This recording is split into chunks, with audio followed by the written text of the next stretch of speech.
بسم اللہ الحمدللہ والصلاۃ والسلام علی رسول اللہ۔ تو یہ 36ویں حدیث ہم نے تقریباً مکمل کر لی، اس میں آخری بات رہ گئی تھی کہ ومن بطأ به عمله لم یسرع به نسبه،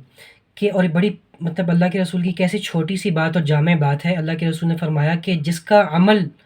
سلو ہو گیا نا، جس کا عمل جو ہے وہ مطلب وہ اعمال جو ہے اس میں جو ہے وہ اس نے سستی کی، یا اس کے اعمال جو ہیں اس میں وہ اس نے کمی کی، تو لم یسرع به نسبه، تو اس کا نسب جو ہے نا اس کو کامیابی نہیں دلا سکتا، اس کا نسب جو ہے نا وہ اس کو جو ہے وہ عروج یا اللہ کی رضا نہیں دلوا سکتا۔ یہ گویا کہ بیسیکلی اللہ کے رسول نے فرمایا تھا۔ یہ ویسے تو حدیث سبھی کے لیے، لیکن اللہ کے رسول نے اپنے خانوادے کو جو ہے اپنی فیملی کو بھی یہ بتانے کے لیے کہ بھئی تمہارا جو ہے نا سید ہونا یا تمہارا جو ہے قریش سے ہونا جو ہے یہ تمہارے کام نہیں آئے گا قیامت کے دن۔ جو اگر تمہارے اعمال اچھے ہوں گے تو پھر جو ہے یہ نسبتیں بھی کام آئیں گی، یہ نسبتیں بھی یقیناً کام آئیں گی، لیکن اگر تمہارے اعمال اچھے نہیں ہوں گے، اگر آپ سمجھیں گے کہ آپ کے اعمال اچھے نہ ہوں اور آپ کی نسبتیں کام آ جائیں، تو پھر جو ہے یہ آپ کی بہت بڑی غلط فہمی ہے۔ افسوس کے ساتھ مجھے یہ بات کہنی پڑتی ہے کہ بعض یہ جہالت کی باتیں آج تک جو ہے پائی جاتی ہیں، بعض لوگوں کو پتہ نہیں یہ زام ہے اور بعض لوگ یہ سمجھتے ہیں، اور افسوس کے ساتھ کہنا پڑتا ہے کہ یہ بعض چیزیں دینی حلقوں میں زیادہ ہیں کہ وہ سمجھتے ہیں کہ پتہ نہیں فلانے پیر صاحب کی بیعت کر لیں گے اور فلانے صوفی سلسلے سے ہم جڑ جائیں گے تو پتہ نہیں ہماری سفارش بھی ہو جائے گی اور شفاعت بھی ہو جائے گی اور سیدھے جو ہے نا وہ ہم جنت میں لینڈ کریں گے، ٹھیک ہے نا۔ میں کسی اس کے فرقے کا نام تو نہیں لوں گا، لیکن یہ ساری جہالت کی باتیں ہیں کہ جو بھی یہ بات سمجھتے ہیں کہ ہم فلانے پیر سے بیعت کر لیں گے اور فلانے صوفی سلسلے سے جڑ جائیں گے اور فلانے پیر صاحب جو ہیں اور فلانے جو ہیں وہ اولیاء صاحبان جو ہیں وہ ہماری سفارش کر دیں گے اور ہمیں کسی اعمال کی ضرورت نہیں، تو یہ انتہائی انتہائی انتہائی جہالت کی اور غلط بات ہے۔ انسان اللہ کے ہاں جو معیار ہے وہ تقوی ہے، وہ شریعت کے اوپر چلنا ہے، ٹھیک ہے۔ یہی چیز انسان کے آخرت میں کام آتی ہے۔ کوئی آپ یہ سمجھیں کہ آپ کا کسی پیر صاحب سے تعلق ہے یا کسی فلانے مولوی صاحب سے آپ کا تعلق ہے اور مولوی صاحب آپ کو یہ کہیں کہ جی بس آپ نے میری بیعت کر لی ہے تو بس میں آپ کی سفارش کر دوں گا، یا فلانے مولوی صاحب جو ہے فلانے پیر صاحب آپ کی سفارش کر دیں گے، یہ افسوس کے ساتھ کہنا پڑتا ہے مسلمانوں میں یہ تصورات جو ہیں وہ پائے جاتے ہیں۔ تو یہ جہالت کی باتیں ہیں۔ جب اللہ کے رسول نے اپنے خانوادے کے لیے، اپنے گھر والوں کے لیے کہہ دیا کہ جس کا عمل نہیں تو اس کی نسب اس کے کام نہیں آئے گا، اپنی بیٹی کو کہہ دیا، سیدہ فاطمہ تک کو کہہ دیا کہ اگر آپ کی جو ہے اعمال نہیں ہوں گے تو آپ کا مطلب میرے رسول کی بیٹی ہونا آپ کے جو ہے وہ کام نہیں آئے گا، نہیں وہ تو یعنی جنت کی عورتوں کی سردار ہے، وہ تو جنت سے حضرت فاطمہ تو جو ہیں رضی اللہ عنہا وہ تو جنت کی عورتوں کی سردار ہیں، لیکن ان تک کو فرما دیا کہ اگر آپ کے یہ امت کی تربیت کے لیے تھی نا، ان کو یہ کیوں فرما رہے ہیں؟ ان کو تو ضرورت نہیں، ہماری تربیت کے لیے تھا کہ بھئی جب فاطمہ رضی اللہ عنہا جیسی پاک باز خاتون جو اللہ کے رسول کی بیٹی ہیں اور کیا ان کا مقام اور کیا ان کا مرتبہ، ان کو کہہ دیا کہ تم میری بیٹی ہو کر جو ہے اگر تمہارے بھی اعمال اچھے نہیں ہوں گے تو رسول کی بیٹی ہونا تمہارے کام نہیں آئے گا، تو ان کو جب یہ فرما دیا تو پھر ہماری اور آپ کی کیا حیثیت اور ہماری آپ کی کیا۔ تو یہ مسلمانوں کو جو ہے اس پہ جو ہے عقل کرنی چاہیے کہ وہ جو ہے اس طرح کی جہالت کی باتوں کو چھوڑیں۔ الحدیث السابع والثلاثون 37ویں حدیث ہے، عن ابن عباس رضی اللہ تعالی عنہما عن رسول اللہ صلی اللہ علیہ وسلم فیما یروی عن ربہ تبارک و تعالی قال۔ اب یہ جو ہم حدیث پڑھنے جا رہے ہیں حدیث قدسی ہے، یعنی اللہ کے رسول روایت کر رہے ہیں اللہ سے۔ حدیث قدسی کیا ہوتی ہے یہ ہم پچھلے دروس میں بڑی تفصیل سے اس پہ بات کر چکے ہیں، تو میں ابھی دہرا نہیں رہا، ٹھیک ہے۔ تو اللہ تعالیٰ فرماتے ہیں کہ ان اللہ تعالی کتب الحسنات والسیئات ثم بین ذلک، اللہ تعالیٰ نے نیکیوں کا بیان بھی لکھ دیا، نیکیوں کو بھی بیان کر دیا کہ کیا کیا چیزیں نیکیاں ہیں، سیئات کو بھی بیان کر دیا کہ کیا کیا چیزیں برائیاں ہیں، ان کو لکھ دیا اور بیان بھی کر دیا۔ یعنی ہمیں پتہ ہے کہ کیا کیا چیزیں نیکیاں ہیں، کیا کیا چیزیں برائی ہیں، کیا کیا چیزیں اچھی ہیں بری ہیں، کتاب و سنت میں ہمارے پاس موجود ہے۔ پھر فرمایا کہ وَفَمَنْ هَمَّ بِحَسَنَةٍ فَلَمْ يَعْمَلْهَا، جو کسی نیکی کا ارادہ کرتا ہے، ماشاءاللہ جیسے آپ سب لوگوں نے نیکی کا ارادہ کیا تھا کہ ہم اس کتاب کو یاد کریں گے، ٹھیک ہے، ماشاءاللہ آپ سب لوگوں نے اس بات کی اس لیے گروپ کا نام بھی رکھا گیا تھا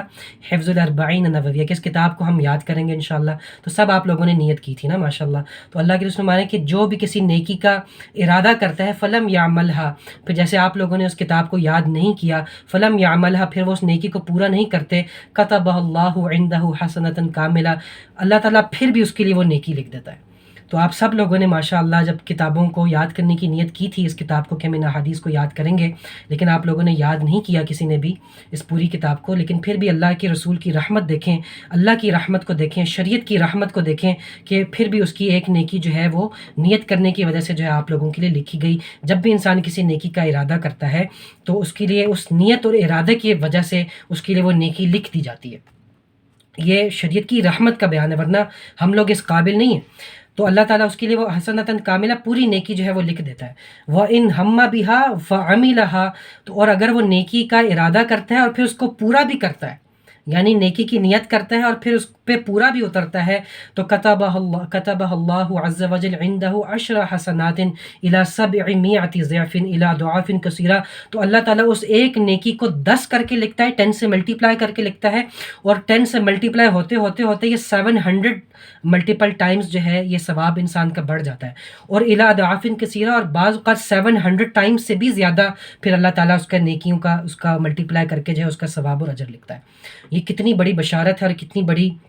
اللہ اور اس کے رسول کی اللہ کی رحمت کا بیان ہے کہ جب انسان کسی نیکی کا ارادہ کرتا ہے اور پھر اس کو پورا بھی کر لیتا ہے تو اللہ تعالیٰ پھر بے حساب اس کو نیکی کا اس کا اجر جو ہے وہ اللہ تعالیٰ اس کو ثواب دیتے ہیں۔ اور یہ کیسے، اب یہ اس میں سوال ہونا چاہیے کہ کس کے لیے 10 گنا لکھا جائے گا، کس کے لیے 10 گنا سے زیادہ لکھا جائے گا، کس کے لیے 700 گنا لکھا جائے گا، کس کے لیے 700 گنا سے بھی زیادہ؟ تو یہ بشارت کس کے لیے؟ تو بھائی جتنا آپ کا اخلاص ہوگا، جتنی آپ کی محنت ہوگی، جتنا آپ کی مشقت اٹھائیں گے، جتنی آپ کے اندر لگن ہوگی، جتنی آپ کے اندر ڈیڈیکیشن ہوگی، جتنا آپ کے اندر بے لوسی ہوگی، جتنا آپ کی یہ جذبات زیادہ ہوں گے اللہ کے لیے، تو اللہ تعالیٰ آپ کو اتنا زیادہ دے گا۔ جتنی آپ اپنا سر کھپائیں گے، جتنا آپ اپنی جان کھپائیں گے، جتنی آپ اپنی انرجی اس کے اندر لگائیں گے انشاءاللہ، تو اللہ امید ہے کہ اللہ تعالیٰ اس کو بڑھاتا ہی جائے گا، بڑھاتا ہی جائے گا، اس نیکی کو، اس ثواب کو بڑھاتا ہی جائے گا۔ تو اللہ کی کتنی رحمت کا بیان ہے، یعنی اللہ کی ہاں نیکی کا یا اجر و ثواب کو کوئی محدود وہ پیمانہ نہیں ہے کہ اللہ تعالیٰ اس کو محدود کر دے۔ اللہ کے ہاں جتنا آپ کا اخلاص ہوگا اللہ تعالیٰ اس کو بڑھاتے جائیں گے۔ وَمَنْ ہَمَّ بِسَيِّئَةٍ، اب ہونا تو یہ چاہیے تھا کہ جب نیکی کا ارادہ کیا ہے لیکن نیکی کی نہیں ہے تو پھر بھی نیکی کا ثواب مل جاتا ہے، تو ہونا تو یہ چاہیے تھا کہ جب گناہ کا ارادہ کریں تو گناہ بھی لکھا جائے، لیکن فرمایا وَإِنْ ہَمَّ بِسَيِّئَةٍ، لیکن جب کسی برائی کا تم ارادہ کرتے ہو نا، فَلَمْ يَعْمَلْهَا، لیکن اس کو کرتے نہیں ہو، تو كتبها الله عنده حسنة كاملة، جب آپ کسی برائی کا ارادہ کرتے ہیں تو اللہ تعالیٰ آپ کے اعمال نامے میں اس برائی کو نہیں لکھتا، لیکن آپ جب اس برائی کا ارادہ کرتے ہیں اور ارادہ کرنے کے بعد پھر اس برائی کو چھوڑ دیتے ہیں، عمدن کہتے ہیں نہیں یار یہ برائی نہیں کرنی میں نے، تو اس کے اوپر بھی اللہ تعالیٰ ایک نیکی آپ کو لکھ دیتے ہیں۔ وَإِنْ هَمَّ بِهَا فَعَمِلَهَا، اور اگر کسی برائی کا انسان ارادہ کرتا ہے فَعَمِلَهَا، اور اس پہ پھر عمل پیرا بھی ہو جاتا ہے، تو كَتَبَهَا اللَّهُ لَهُ سَيِّئَةً وَاحِدًا، تو اللہ تعالیٰ صرف ایک گناہ لکھتا ہے، صرف ایک غلطی لکھتا ہے، یعنی اگر آپ نے کسی غلطی کی نیت کی اور پھر اس کو کر بھی لیا تو صرف ایک بار اس کو لکھتا ہے، 700 گناہ نہیں بڑھا رہا۔ نیکی کرتے ہو تو اللہ تعالیٰ 700 سے گناہ سے بھی زیادہ ثواب دیتا ہے، گناہ کرتے ہو تو اللہ تعالیٰ صرف ایک بار اس کو لکھتا ہے۔ اور یہ حدیث صحیح بخاری کی اور صحیح مسلم کی ہے۔ اس سے بڑھ کر اللہ کی رحمت، اس سے بڑھ کے اللہ کی محبت، اس سے بڑھ کے اللہ کی جو ہے ہم پہ توسع، ہمارے لیے رحمت اور کیا ہو سکتا ہے؟ تو اللہ تعالیٰ جب انسان سے اتنی محبت کرتا ہے، اللہ تعالیٰ انسان کے لیے اتنی رحمت اللہ تعالیٰ نے رکھی ہے، تو پھر کتنا بد نصیب انسان ہے جو اپنی زندگی اللہ کے مطابق نہیں گزارتا، وہ کتنا بد نصیب انسان ہے جو اللہ کو راضی کرنے کے بجائے جو ہے وہ لوگوں کو راضی کرنے میں اور اللہ کے راستے کو چھوڑ کر طاغوت کے راستے پہ اور دوسرے لوگوں کے معاشرے کے راستوں پہ چلتا ہے۔ ایسا نہیں ہونا چاہیے۔ اللہ تعالیٰ ہم سے اتنی محبت کرتے ہیں، اللہ تعالیٰ ہمارے لیے اتنی اپنے رحمت کے دروازے اس نے کھولے ہوئے ہیں، تو ہمیں بھی تو چاہیے نا، ہمیں بھی تو جب ایک انسان آپ سے کتنا مہربان، ایک انسان بھی جب کسی سے دوسرے سے مہربانی کرتا ہے تو وہ دوسرا بندہ جس کے اندر کوئی انسانیت کی کوئی رمق ہوتی ہے، اس کے دل میں بھی آتا ہے کہ یار یہ مجھ سے اتنا مہربان ہے تو میں بھی اس سے مہربانی کروں۔ تو اللہ ہم سے اتنی محبت کرتے ہیں تو ہمیں بھی چاہیے کہ ہم اللہ سے محبت کریں۔ اور اللہ سے محبت کیا ہے؟ اللہ سے محبت یہ ہے کہ ہم اللہ کے بتائے ہوئے راستے کے مطابق اپنی زندگی گزاریں۔ اگلی حدیث دیکھیں، الحدیث الثامن والثلاثون، عن ابی ہریرہ رضی اللہ تعالی عنہ قال قال رسول اللہ صلی اللہ علیہ وسلم، اللہ کے رسول صلی اللہ علیہ وسلم نے فرمایا کہ ان اللہ تعالی قال، یہ بھی حدیث قدسی ہے کہ اللہ فرماتے ہیں، یہ اب اللہ کا فرمان ہے، حدیث قدسی ہے۔ یہ حدیث قدسی کی تعریف ہم پڑھ چکے۔ اللہ فرماتے ہیں کہ من عاد لی ولیا فقط آذنتہ بالحرب، جس نے میرے کسی ولی سے دشمنی کی، جس نے میرے کسی ولی جس نے کسی میرے دوست سے دشمنی کی، فقط آذنتہ بالحرب، تو اس شخص کے خلاف میں اعلان جنگ کرتا ہوں۔ اللہ فرما رہے ہیں کہ جس نے میرے ولی سے دشمنی کی، جس نے میرے ولی سے جو ہے اس کا دل دکھایا، میرے ولی کو جو ہے اس کو نقصان پہنچایا، تو اللہ فرما رہے ہیں کہ میں اس کے خلاف اعلان جنگ کرتا ہوں، میں اس کے خلاف اعلان جنگ کرتا ہوں۔ اللہ کے ولی کون ہوتے ہیں؟ اللہ کے ولی ماشاءاللہ جیسے آپ لوگ ہیں، نیک لوگ ہیں، ٹھیک ہے، اللہ کے دین پہ چلنے والے، اللہ کی دین کو سیکھنے والے، اللہ کے دین پہ چلنے والے، ٹھیک ہے، اللہ تقوی اختیار کرنے والے، اپنی زندگیوں کو اللہ اور اس کے رسول کی سنت کے مطابق ڈھالنے والے، ہر وہ شخص ولی ہے کہ جو اللہ اور اس کے رسول کے مطابق زندگی گزارتا ہے، اس کے دل میں تقوی ہے، وہ کوشش کرتا ہے، ہر وہ شخص ولی۔ اب نے اولیاء اللہ کا نا تصور بھی بڑا محدود کر لیا بر صغیر پاک و ہند میں، کہ بس جن کے بڑے بڑے میزار ہیں اور وہ بڑے بڑے مزار ہوتے ہیں اور اس طرح کے وہاں پہ عرس ہوتے ہیں، ہم سمجھتے ہیں بس یہ اولیاء اللہ ہے، اور بس یہ اولیاء اللہ کا ایک خاص محدود ایک تصور ہم نے بنا لیا، جبکہ یہ تصور قرآن و سنت کا نہیں ہے۔ آپ میں سے ماشاءاللہ پتہ نہیں کتنے اولیاء اللہ ہوں گے، ٹھیک ہے، کتنے نیک لوگ ہوں گے جو ماشاءاللہ دین کی پابندی کرتے ہیں، اللہ اور اس کے رسول کی مطابق زندگی گزارتے ہیں، تو وہ سب اللہ کے نیک لوگ ہیں۔ اور اللہ کے نیک لوگوں کا دل دکھانا، اللہ کے نیک لوگوں کو تنگ کرنا، تو یہ بہت بڑی خطا کی اور بہت بڑی گمراہی کی بات ہے۔ اور امام شافعی رحمۃ اللہ علیہ سے پوچھا کسی نے کہ اولیاء اللہ کون ہوتے ہیں، ٹھیک ہے، امام شافعی سے کسی نے پوچھا کہ اولیاء اللہ کون ہوتے ہیں، تو امام شافعی نے بڑا پیارا جواب دیا کہ اگر اس امت کے علماء اللہ کے اولیاء نہیں ہیں تو پھر پتہ نہیں اولیاء اللہ کون ہوتے ہیں۔ جو علماء کرام ہوتے ہیں، جو دین کا علم حاصل کرتے ہیں، تو ان کے بارے میں بالخصوص یہ بشارت فقہا ذکر کرتے تھے کہ وہ تو اللہ کے اولیاء ہوتے ہیں، ہر علم حاصل کرنے والا۔ کیوں؟ کیونکہ اللہ تعالیٰ نے قرآن میں ارشاد فرمایا انما یخشی اللہ من عبادہ العلماء، بے شک کہ اللہ کے بندوں میں سے سب سے اللہ سے ڈرنے والے علماء ہوتے ہیں، علم والے ہوتے ہیں۔ جتنا انسان کا علم زیادہ ہوتا ہے اتنا انسان کے اندر تقویٰ بڑھتا ہے، جتنا انسان کے اندر علم زیادہ ہوتا ہے اتنا انسان کے اندر سنت پہ چلنے کا جذبہ زیادہ ہوتا ہے۔ تو ماشاءاللہ جیسے آپ لوگ ماشاءاللہ طلباء ہیں، دین کا علم حاصل کر رہے ہیں، تو آپ سب لوگ اس بشارت کی مصداق ٹھہرتے ہیں۔ اللہ تعالیٰ آپ لوگوں کو مبارک کرے کہ آپ لوگ ماشاءاللہ دین کا علم حاصل کر رہے ہیں، ماشاءاللہ اپنا وقت نکالتے ہیں، یہاں پر حدیث پڑھتے ہیں، عربی پڑھتے ہیں ماشاءاللہ، اور ماشاءاللہ اتنا دین پہ چلنے والے ہیں آپ سب لوگ ماشاءاللہ۔ تو آپ لوگ ماشاءاللہ اس بشارت کی انشاءاللہ ہم اللہ سے گمان ہے کہ اس کی بشارت کی مصداق ٹھہریں گے کہ جو اللہ کا علم حاصل کرنے والے لوگ ہیں تو وہ تو سب سے اس کے جو ہیں وہ مصداق ہیں، بالکل مجاہدین اس کے مصداق ہیں، ٹھیک ہے۔ اور ماشاءاللہ جو حکومتیں، اور بالخصوص یہ بہت افسوس کے ساتھ کہنا پڑتا ہے کہ بعض حکومتیں جو ہیں وہ علماء کے اوپر بہت زیادہ ظلم و جبر جو ہے ان کے اوپر جو ہے کر رہی ہیں۔ موجودہ حکومتیں بعض عرب میں ہم دیکھتے ہیں کہ علماء کو اٹھا کر جیلوں میں جو ہے وہ ڈالا جا رہا ہے، تو یہ بہت غلط بات ہے۔ بعض ہمارے سعودی عرب میں بہت سارے ایسے مشائخ اساتذہ ہمارے ہیں جن کو بہت زیادہ اب یہ جو نئی ایک رجیم آئی ہے تو علماء کو بہت زیادہ 15,000 علماء کو موجودہ ابھی کل ہم اساتذہ کے ساتھ بات کر رہے تھے کہ ابھی جو کہ اسٹیٹسٹکس ہیں 15,000 علماء جو ہے اس وقت بھی سعودیہ کی جیلوں میں ہیں۔ تو یہ افسوس کی بات ہے، ہم کو اس پہ وہ نہیں، اللہ تعالیٰ ان سب کو ہدایت عطا کرے، اور جہاں جہاں پہ بھی مجاہدین کے اوپر، علماء کے اوپر جو ہے وہ ظلم ہے تو اللہ تعالیٰ ان سب کے لیے آسانی کا معاملہ کرے۔ تو یہ جو لوگ ایسے کام کرتے ہیں تو خود اپنے لیے جو ہے وہ ایسے اپنے لیے گھڑا کھودتے ہیں، اللہ کا ان کے خلاف جو ہے اعلان جنگ ہے۔ کبھی بھی ان کی زندگیوں میں اور کبھی بھی ان کے اعمال میں، کبھی بھی ان کی ریاستوں میں برکت نہیں ہو سکتی کہ جو علماء کے اوپر ظلم کرتے ہیں اور مجاہدین کے اوپر ظلم کرتے ہیں۔ اللہ تعالیٰ ہدایت عطا فرمائے۔ اللہ فقیر رسول فرماتے ہیں وما تقرب الی عبدی بشیء احب الی مما افترضت علیہ، کہ اللہ کے رسول فرماتے ہیں کہ ایک بندہ سب سے زیادہ جو اللہ کا قرب حاصل کرتا ہے تو وہ فرائض کے ذریعے سے کرتا ہے۔ بعض لوگ پتہ نہیں کیا سمجھتے ہیں کہ ہم فرض نماز کی پابندی نہیں کریں گے، باقی صدقہ کرتے رہیں گے، خیرات کرتے رہیں گے تو اس سے شاید ہمیں اللہ کا قرب حاصل ہو جائے گا۔ بعض لوگ بڑے، یعنی میں نے اپنی زندگی میں اپنی آنکھوں سے دیکھے کہ نماز بالکل بھی نہیں پڑھیں گے، ٹھیک ہے، کوئی ان میں جو فرائض چیزیں ہیں، جو فرائض چیزیں ہیں وہ نہیں کریں گے، کہیں گے بس ہم جو ہے باقی خیر رفائی کام بہت کرتے ہیں تو ہمارے لیے وہ اللہ کے قرب کا ذریعہ بنیں گی، تو رفائی کام بھی کرنے چاہیے، بہت اچھی بات ہے، اس کی بھی بہت کرنے چاہیے، لیکن جو فرائض ہیں پہلے ان کو پورا کریں، پھر آپ کی جو نوافل ہیں وہ بھی آپ کے کام آئیں گے۔ پھر اللہ فرماتے ہیں کہ میرا جو بندہ ہے وہ میرا قرب حاصل کرتا جاتا ہے نوافل کے ذریعے سے، یعنی پہلے فرائض کی پابندی ہو، پھر فرائض کی پابندی کے بعد پھر نوافل جو چیزیں ہیں ان نوافل چیزوں کے ذریعے سے انسان جو ہے وہ اللہ کا جو ہے قرب جو ہے وہ پاتا جاتا ہے، یہاں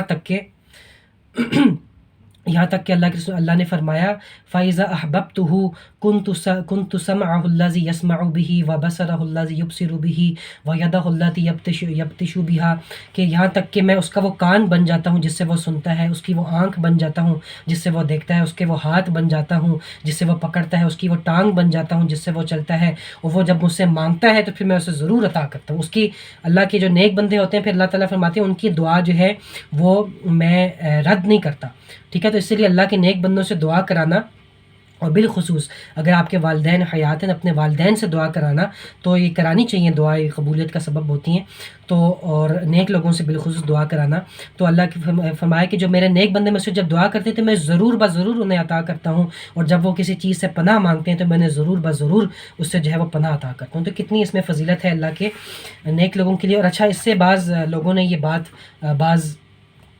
صوفیہ غالین صوفیہ نے اس سے یہ مطلب یہ گمراہی اخذ کی کہ گویا کہ نعوذ باللہ ثم نعوذ باللہ اللہ تعالیٰ جو ہے وہ بندے کے اندر حلول کر جاتا ہے۔ دیکھیں اللہ کے رسول نے فرمایا کہ میں اس کا ہاتھ بن جاتا ہوں، اس کے پاؤں بن جاتا ہوں، گویا کہ اللہ تعالیٰ انسان کی جسم کے اندر آ جاتا ہے۔ یہ ساری گمراہی کی باتیں ہیں۔ اس سے مراد اس حدیث سے یہ ہے کہ گویا کہ جب ایک انسان نیک ہوتا ہے، جب انسان فرائض کی پابندی کرتا ہے اور پھر وہ نوافل کی کثرت کرتا ہے تو پھر وہ سارے کام اللہ کی رضا والے کرتا ہے، یعنی پھر اس کی ٹانگیں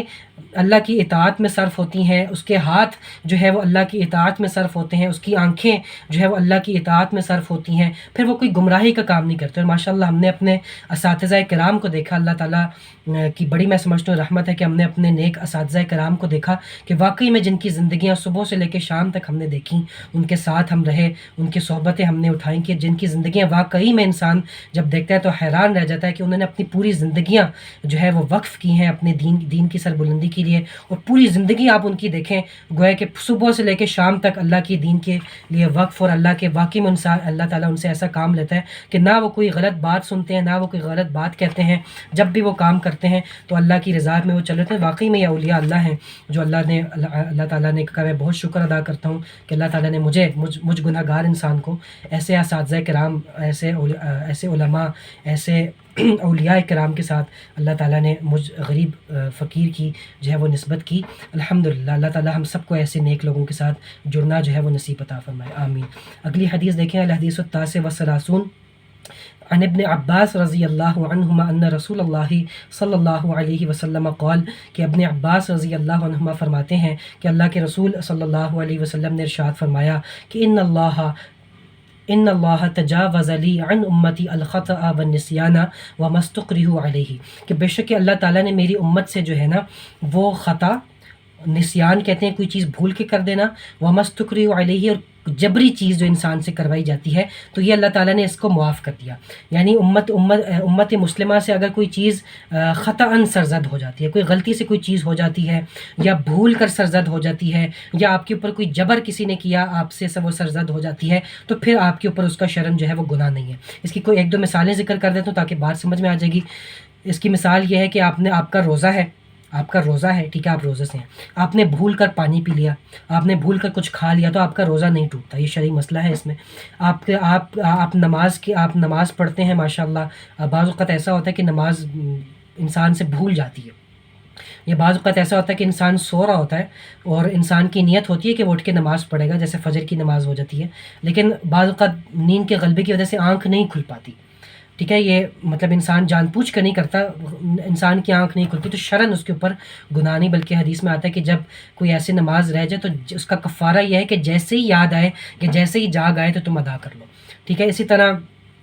قرآن میں بھی آتا ہے کہ جب انسان ایمان والا ہو اور اس کے اوپر جبر کیا جائے کہ وہ کفریہ کلمات بولیں، کہ جیسے بعض حکمران ہوں وہ جبر کریں علماء پہ یا نیک لوگوں پہ کہ وہ کوئی غلط بات کریں یا کوئی غلط فتویٰ دیں، جیسے ماضی میں ہمارے فقہائے کرام جو تھے ان کے ساتھ ہوتا رہا کہ علماء یعنی جو حکمران تھے وہ ان پہ جبر کرتے تھے. آج بھی ہوتا ہے کہ یعنی جبری طور پہ فتاویٰ لیے جاتے ہیں، یعنی اس پہ جبر کر کے جو ہے بعض چیزیں جو ہے وہ کہلوائی جاتی ہیں. تو یہ چیز اگر انسان مجبور ہو جائے تو اس پہ جو ہے شرن جو ہے مواخذہ نہیں. باقی عزیمت کا راستہ ہے کہ انسان نہ کہے. اسی سے ایک شرعی مسئلہ بھی ہے کہ اگر کوئی کسی سے گن پوائنٹ پہ اس کو جو ہے بیوی کو طلاق دلوائی جائے، اگر کوئی کسی کو گن پوائنٹ پہ زبردستی جبری طور پہ کسی کو طلاق دلواتا ہے تو بعض فقہا کی رائے تو ہے کہ ہو جاتی ہے، لیکن ہماری اس میں رائے الحمدللہ اس حدیث کی روشنی میں ہے کہ طلاق واقع نہیں ہوتی. یہ ایک فقہی مسئلہ بھی اس میں نے بطور مثال ذکر کر دیا. تو اس میں یہ ہے کہ بعض فقہا کی اس میں رائے ہے کہ طلاق ہو جاتی ہے، لیکن اس حدیث کی روشنی میں اور قرآن و سنت کے مزید ادلہ کی روشنی میں ہم یہ فتویٰ علماء دیتے ہیں کہ طلاق جو ہے واقع نہیں ہوتی. اسی طرح اگر کوئی کفریہ کلمات کہہ دے تو وہ اس سے انسان کافر نہیں ہوتا. الحدیث الاربعون، 40ویں حدیث الحمدللہ، یہ ہے عن ابن عمر رضی اللہ عنہما قال اخذ رسول اللہ صلی اللہ علیہ وسلم بمنکبیہ، کہ اللہ کے رسول صلی اللہ علیہ حضرت ابن عمر فرماتے ہیں کہ اللہ کے رسول صلی اللہ علیہ وسلم نے مجھے جو ہے میرے کندھوں سے پکڑا اور فرمایا کہ کن فی الدنیا کأنک غریب او عابر سبیل، کہ دنیا میں ایسے رہو کہ جیسے تم کوئی اجنبی ہو یا کوئی مسافر ہو. اور حضرت ابن عمر فرماتے ہیں کہ حضرت ابن عمر فرمایا کرتے تھے کہ اذا امسیت فلا تنتظر الصباح، کہ جب شام ہو جائے نا تو صبح کا انتظار مت کیا کرو. اور وَإِذَا أَصْبَحْتَ فَلَا تَنْتَظِرِ الْمَسَاءَ، اور جب صبح ہو جائے تو شام کا انتظار مت کیا کرو. وَخُذْ مِنْ صِحَتِكَ لِمَرْضِكَ، صحت کے دن ہیں، صحت یاب ہو تو اپنے مرض کے دنوں کے لیے ابھی سے تیاری کر لو. وَمِنْ حَيَاتِكَ لِمَوْتِكَ، اور ابھی زندگی ہے، ابھی زندہ ہو، سانسیں چل رہی ہیں تو موت کے لیے ابھی سے تیاری کر لو. اس کا مطلب یہ ہے کہ جب صبح ہو جائے تو یہ انتظار مت کرو کہ میں شام کو یہ نیک کام کروں گا. اگر اللہ تعالیٰ نیکی کے کام کرنے میں جلدی کرو. بعض لوگ کہتے ہیں یار ابھی قرآن میں نے پڑھنا ہے، چلو یار شام کو پڑھوں گا، بعد میں پڑھوں گا، یہ کام میں بعد میں کروں گا. تو نیکی کے کاموں میں کوشش کیا کرو کہ جلدی کرو، مطلب جیسے آپ کو موقع ملے تو اس کو جلدی کرو. جیسے آج میں نے جلدی کی ہے کہ میں نے کہا کہ یہ کتاب تھوڑی سی احادیث رہتی تھیں 5، تو میں نے کہا کہ آج انشاءاللہ ہم مکمل کریں اس کو، اگلے ہفتے پہ ہم 1-2 احادیث کو آگے نہ لے کے جائیں. تو جب کوئی آپ کو موقع ملے، وقت ملے، تو کوشش کرنی چاہیے کہ جلد از جلد اس نیک کام کی جو ہے تکمیل ہو جائے. اگلا ہفتہ کس نے دیکھا کون زندہ رہتا ہے کون زندہ نہیں رہتا. تو جب آپ کو صبح کا وقت میسر ہو تو شام کا انتظار نہ کریں، شام کا وقت میسر ہو صبح کا انتظار نہ کریں. نیک کام میں جلدی کرنی چاہیے انسان کو، ٹھیک ہے. اور دنیا میں انسان کو ایسا رہنا چاہیے کہ جیسا کہ کوئی اجنبی ہے یا کوئی مسافر ہے، گویا کہ انسان کو وہی زہد والی بات آگی جو پچھلے درس میں ہم نے بہت تفصیل سے کی تھی، وہی زہد والا اس کے اندر معنی ہے کہ دنیا سے انسان کی دلی رغبت نہیں ہونی چاہیے، دنیا سے انسان کی بے رغبتی ہونی چاہیے. امام نووی نے اس حدیث کا نام تو رکھا 40 حدیثیں، لیکن 42 احادیث انہوں نے ذکر کی ہیں، تو 2 احادیثیں ہماری اور رہتی ہیں. الحدیث الحادی والاربعون، 41 نمبر حدیث ہے کہ اللہ کے رسول صلی اللہ علیہ وسلم نے ارشاد فرمایا کہ لا یؤمن احدکم حتی یکون ہواہ تبعا لمن جئت بہ، تم میں سے کوئی شخص اس وقت تک کامل ایمان والا نہیں ہو سکتا جب تک اس کی خواہشات اس شریعت کے تابع نہ ہو جائیں جو میں لے کر آیا ہوں. جب تک انسان جو ہے اپنی خواہش سے، اس کی خواہشات بھی اللہ اور اس کے رسول، مطلب اعمال انسان کی خواہشات بھی اللہ کے رسول کی تابع نہ ہو جائیں، انسان جو ہے کامل ایمان والا نہیں ہو سکتا. ہماری کتنی خواہشیں ہیں، وہ شاعر نے کہا نا کہ ہزاروں خواہشیں ایسی کہ ہر خواہش پہ دم نکلے. کتنی چیزیں ایسی ہوتی ہیں کہ جو زندگی میں ہمیں نصیب بھی نہیں ہونی ہوتی، تو لیکن ہم جو ہے نا وہ خواہش کر رہے ہوتے ہیں. مجھے ایک واقعہ یاد آ گیا، پتہ نہیں کیوں. ایک دفعہ میں کہیں سے گزر رہا تھا تو ایک خاتون موبائل پہ بات کر رہی تھی. مجھے ایک دم واقعہ یاد آ گیا، اس حدیث سے بڑی مطابقت رکھتا ہے. میں ویسے گزرا تھا، وہ خاتون میرے ساتھ بیٹھی تو موبائل پہ کسی سے بات کر رہی تھی، تو بڑا اونچا اونچا بول رہی تھی. تو کہتی ہیں کہ یار میں پاکستان میں ہوں نا، تو میں ادھر شلوار قمیض پہننی پڑتی ہے. میری بڑی خواہش ہے کہ میں امریکہ جاؤں نا تو وہاں پہ میں جینس ٹی شرٹ پہن کے گھوما کروں. یہاں پہ امی ابو پہننے نہیں دیتے، تو میں باہر جاؤں گی نا تو دیکھو میں پھر جینس ٹی شرٹ پہن کے جو ہے نا وہ بات کر رہی تھی فون پہ. تو میرے کانوں میں آواز، تو مجھے یہ یاد آ گیا قدرتی طور پہ، پتہ نہیں کتنے سال پرانی بات ہے. تو کتنی ہماری خواہشیں ایسی ہوتی ہیں کہ وہ کام کرنے کا موقع بھی ہمیں زندگی میں شاید نہ ملنا ہو، وہ کام کرنے کی ہمیں زندگی میں شاید موقع بھی نہ ملنا ہو، لیکن خواہش کی وجہ سے جو ہے ہم اپنا ایمان ایمان کا جو لیول ہے وہ گرا دیتے ہیں. کتنی ہماری خواہشیں ایسی ہوتی ہیں صرف اپنی خواہش کی بنیاد کے اوپر، حالانکہ وہ عمل بھی ہم سے نہیں ہونا ہوتا، یعنی وہ اعمال بھی ہم سے سرزد ہونا، ہمیں موقع ہی نہیں شاید زندگی میں وہ ملنا ہوتا کہ ہم وہ اعمال بھی کر لیں، لیکن صرف اس خواہش کی وجہ سے، اس شریعت کے خلاف، اس شریعت کے مخالف خواہش کی وجہ سے خواہ مخواہ ہم اپنے ایمان کا لیول جو ہے نا وہ نیچے. اب ہم اپنے دلوں کا جائزہ لیں، ہمارے دلوں میں کتنی ایسی خواہشیں ہوں گی، کتنی ایسی چیزیں ہوں گی کہ جو شریعت کے کتنے خلاف ہوں گی، ہمیں شاید زندگی میں موقع بھی نہیں ملنا ہوگا اور شاید اس سے پہلے ہی ہماری موت ہمیں آ جائے، لیکن خواہ مخواہ ہم اس خواہشات کی وجہ سے کیوں ہم اللہ کو ناراض کرتے ہیں. تو اپنی خواہشات کا جائزہ لیں. ہمارے دل میں کوئی ایسی خواہش بھی نہیں ہونی چاہیے کہ جو اللہ اور اس کے رسول کے خلاف جو ہے وہ ہو. آخری حدیث الحمدللہ اس کتاب کی 42ویں حدیث، الحدیث الثانی والاربعون، عن انس بن مالک رضی اللہ عنہ قال، انس بن مالک رضی اللہ عنہ فرماتے ہیں سمعت رسول اللہ صلی اللہ علیہ وسلم یقول، کہ اللہ کے رسول کو میں نے فرماتے سنا. اور واقعی میں یہ حدیث آخر میں لے کر آئے ہیں، اور واقعی میں یہ آخر ہی میں یہ حدیث آنی چاہیے تھی کہ قال اللہ تبارک و تعالی، یہ بھی حدیث قدسی ہے، یعنی یہ اللہ تعالیٰ کے الفاظ ہیں، یعنی یہ جو الفاظ ہیں یہ اللہ تعالیٰ کے الفاظ ہیں. اللہ تعالیٰ فرماتے ہیں یبن آدم، اے ابن آدم، انکا ما دعوتنی ورجوتنی غفرت لکا علی ما کان منک ولا ابالی. اے میرے بندے، تو جب تک مجھ سے خیر کی امید رکھتا ہے، تو جب تک مجھ سے دعا کرتا رہتا ہے نا، اور جب تک مجھ سے اچھا گمان رکھتا ہے، غفرت لکا، میں تیرے گناہوں کو معاف کرتا رہتا ہوں. تم جتنے بھی گناہ کر لو، تم جتنی بھی خطائیں کر لو، اگر تم مجھ سے اچھا گمان رکھتے ہو، مجھ سے رجوع کرتے ہو، مجھ سے مانگتے ہو، میں تمہارے گناہ معاف کرتا رہوں گا. چاہے علی ما کان منک، چاہے تم نے جو مرضی کر لیا، جو مرضی تم نے کر لیا، اگر تم واپس اللہ کی طرف لوٹنا چاہتے ہو، اللہ کے دروازے کھلے. ولا ابالی، اور مجھے کوئی پرواہ بھی نہیں ہے، یعنی مجھے تمہارے گناہوں کی کوئی پرواہ بھی نہیں ہے، میں ایسے معاف کروں گا تمہارے گناہ کہ مجھے جو ہے تمہارے گناہوں کی پرواہ بھی نہیں ہے. یبن آدم، اے آدم کے بیٹے، لو بلغت ذنوبک، اگر تمہارے گناہ پہنچ جائیں عنان السماء، آسمان کی بلندیوں کو تمہارے گناہ پہنچ جائیں، ثم استغفرتنی، پھر تم مجھ سے معافی مانگو. اگر تمہارے گناہ پہنچ جائیں آسمان کی بلندیوں تک، ثم استغفرتنی، پھر تم مجھ سے معافی مانگو، غفرت لکا، میں تمہیں معاف کر دوں گا، ولا ابالی، مجھے پرواہ بھی کوئی نہیں ہوگی.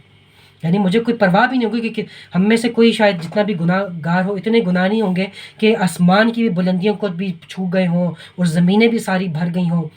اللہ کہہ رہے ہیں کہ کوئی ایسا انسان جس نے آسمان کی بلندیوں تک گناہ کیے، زمینوں کی جتنی وسعتیں چڑھائی ہیں اتنے گناہ کر لیے، پھر بھی وہ مجھ سے توبہ کرے، میں اس کے سارے گناہ معاف کر دوں گا، ولا ابالی، مجھے کوئی پرواہ بھی نہیں ہوگی. اور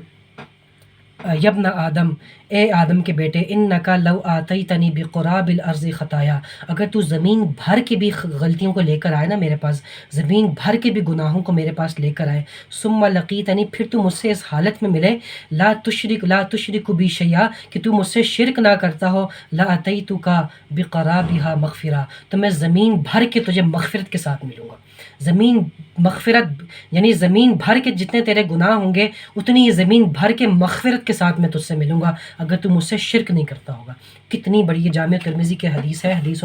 حسن صحیح، کہ کتنی بڑی بشارت ہے اللہ تعالیٰ، اور یہ اللہ کے الفاظ ہیں، یہ اللہ کے الفاظ ہیں کہ اگر انسان شرک اللہ کے ساتھ نہ کرے. اسلام کی جو بنیاد ہے وہ توحید ہے، اسلام کی جو بنیاد ہے، اساس ہے، وہ توحید ہے. قرآن کا جو بنیادی موضوع ہے اور تمام انبیاء کرام کی جو بنیادی دعوت تھی وہ توحید تھی. توحید میں کسی قسم کا کمپرومائز نہیں، کہ کسی قسم کا شرک کا شائبہ بھی انسان کی زندگی میں نہیں ہونا چاہیے. اگر انسان صحیح معنی میں موحد ہے، صحیح معنوں میں انسان جو ہے وہ اس کے شرک سے بچنے والا ہے، تو اللہ تعالیٰ اس کے باقی ہر گناہ کو جو ہے وہ معاف کر سکتے ہیں. اس لیے اہل سنت کا یہ عقیدہ ہے کہ اگر انسان بے شک جتنا بھی گناہ گار ہو، اگر وہ شرک نہیں کرتا، اسلام کے اوپر، ایمان کے اوپر اس کی موت ہوتی ہے، تو وہ بالآخر اللہ کی رحمت سے وہ ضرور اللہ کی رحمتوں میں ایک دن جو ہے وہ آخرت میں جو ہے وہ داخل ہوگا. اللہ تعالیٰ عمل کرنے کی توفیق عطا فرمائے. وما علینا الا البلاغ المبین.